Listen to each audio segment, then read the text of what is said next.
The White House, because John Kirby is being asked about the reports that a hobbyist balloon may have been shot down by a $400,000 missile over the Yukon. Let's listen in. You can get your hands on something to be able to tell. And because of where it is over Lake Huron, I mean, we all have to accept the possibility that we may not be able to recover it. But quick following what the president said yesterday, he stood by it, that it was out of an abundance of caution, but an anecdote like this, does it make any sort of reconsideration of perhaps this was an overreaction at any point over the past week? So I'd ask you to, just for a second, put yourself in his shoes. Especially, certainly in light of the Chinese spy balloon and what was a very real, certainly very sizable, and tangible security threat, surveillance threat to the United States in the wake of that. So the military fine-tunes their radar parameters to see more, and of course they're finding more. And you got these three, and they're unidentified, they're not responding to any kind of communication, so we don't know who owns them or what the purpose is. And they're flying in sovereign U.S. airspace. They're also at altitudes that could affect the safety of civilian air traffic, and based on the flight path and the prevailing winds, potentially moving over sensitive military sites. And the military leaders come to you and they say, Mr. President, we don't know what these are. We're concerned about what they could be and about where they could be going and what the purpose might be. And we recommend that you take these down in the interest of safety and security of American people and out of an abundance of caution. The president acted on that recommendation because he takes so seriously his responsibilities to protect this country, our secrets, our interests, and our people. So the short answer to your question is absolutely not. Given the situation we were in, the information available, the recommendation of our military commanders, it was exactly the right thing to do at exactly the right time. Now, going forward, and you heard the president talk about this yesterday, we're going to make sure we've got some new rules in place for how we make decisions in future circumstances. That doesn't mean, and you heard the president say this yesterday, it doesn't mean that there won't be additional shoot-downs if he believes there's a legitimate threat to our safety and security.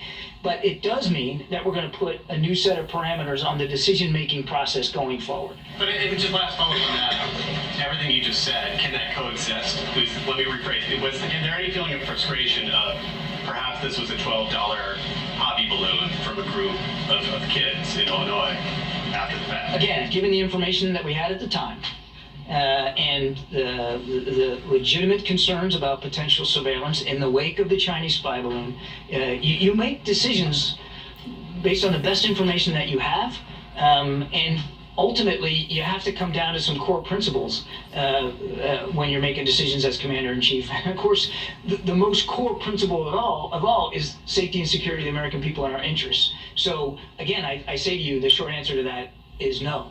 And frankly, given the circumstances in light of what happened with this spy balloon, wouldn't that be a better outcome if it turns out that they were in fact civilian or recreational use or a weather balloon and therefore benign, which is what the intelligence community thinks?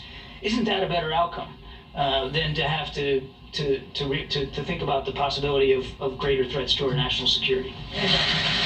Thanks, great. So, John, I take that to mean you guys don't have any plans to reimburse the bottle cap balloon brigade? I don't know of any plans to reimburse. We honestly don't know what this is. More generally speaking, what can you tell Americans about what they should expect in the future, understanding that these new parameters are going to be classified? If they see something in the air, should there be any concern that a missile is going to follow it? Again, we're not going to rule anything out in or out in terms of how we're going to treat with additional potential unidentified aircraft.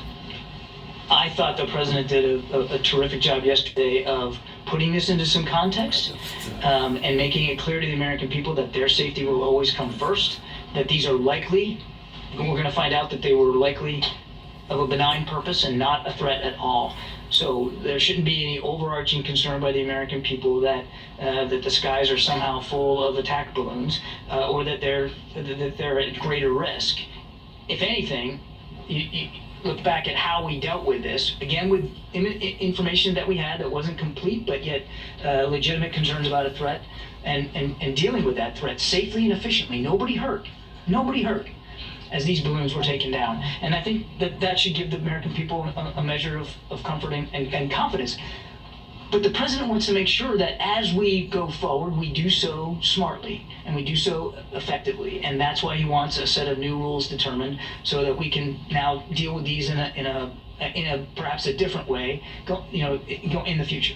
While we have you here, what can you tell us about this ISIS raid in Syria? Yeah, so I think you saw Central Command put a statement out that last night U.S. military and SDF partner forces conducted a helicopter raid against an ISIS senior leader, a man named Hamza al-Hamzi. And he was overseeing the group's deadly terrorist network in eastern Syria before he was killed in the raid. As the Pentagon has reported, an explosion during the raid also resulted in 4 U.S. troops and one of the working dogs suffering some injuries. The troops and the working dog are in stable conditions, are being treated at a U.S. military facility, U.S. medical facility in Iraq, and I think the Pentagon will have more information on that. Okay, in the back. Thanks, Camila. Thanks, John. So first, 2 questions. First, will the American public eventually find out what these 3 unidentified objects are, including which companies they belong to or which specific benign purposes they had? We would like nothing better, but I can't sit here and promise you that we'll get to that level of fidelity of detail. A lot of it's going to depend on an ability to recover these 3 objects. And just to remind you, one's on sea ice in north of Alaska in Arctic conditions, extremely bad winter weather up there. They have not been able to really mount anything on the ice to find them now. The other's in the Yukon Territory, thick wilderness, and as of today, I don't believe the Royal Canadian Mounted Police or their investigative organizations have been able to get to it. And then the other one fell over Lake Huron, again in very deep water. I think the Canadians have decided that they're not going to look for it anymore. I don't believe that the United States has made a call on that yet. So pretty tough conditions, going to be very difficult to find them, let alone once you find that debris, be able to do the forensics to identify it. So I can't promise you that we'll know definitively one way or the other. Question on President Biden's talk with Xi Jinping. So as the administration is trying to ease tensions, the House Select Committee on China is trying to focus on human rights abuses by the regime by planning hearings, etc. on that topic.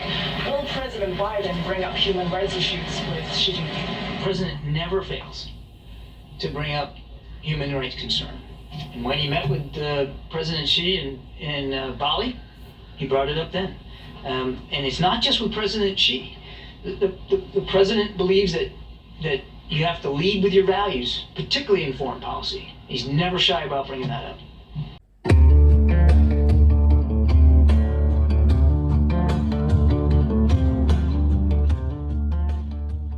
There has been terrific bipartisan support through the entire year. Think about what we've done over this year.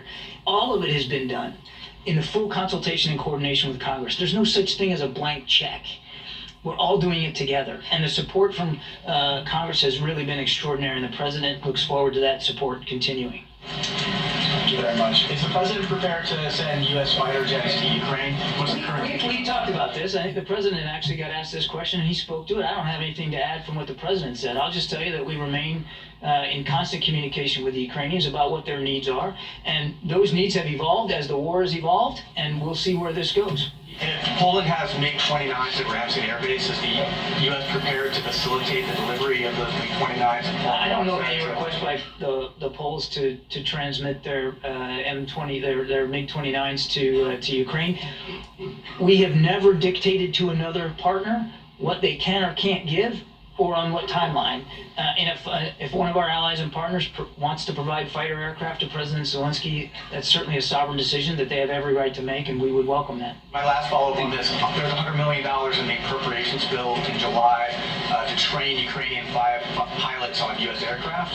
What's the status of that training? There's no training underway right now because there's no commitment by the United States to provide fighter aircraft. But you don't have to have a fighter aircraft to do the training. There's no training underway right now, but fighter pilots. Thank you. On President Biden's trip to Poland, can we expect any deliverables during this trip, like a new military package for Ukraine or a new framework of support for Ukraine? And another one, you just mentioned at the beginning of this press briefing that there are 10,000 US troops in Poland.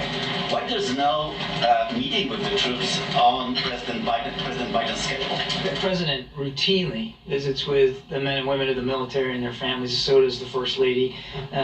You can't look at a single set of remarks he ever gives, including yesterday, where he doesn't call out the troops and how prideful he is in them. This particular trip is a short one, and it's going to be focused on events in Warsaw.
I mean, again, hopefully we won't need to, but we'll certainly be prepared to.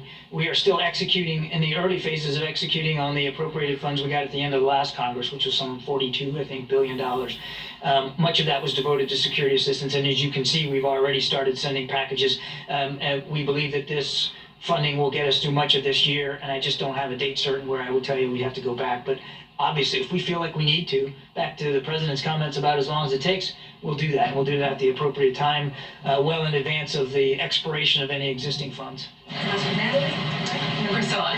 Yeah. Well, welcome to Thank you. I was trying to do that. Well, welcome to Thank you. On next week's visit, are there plans for President Biden to cross into Ukraine?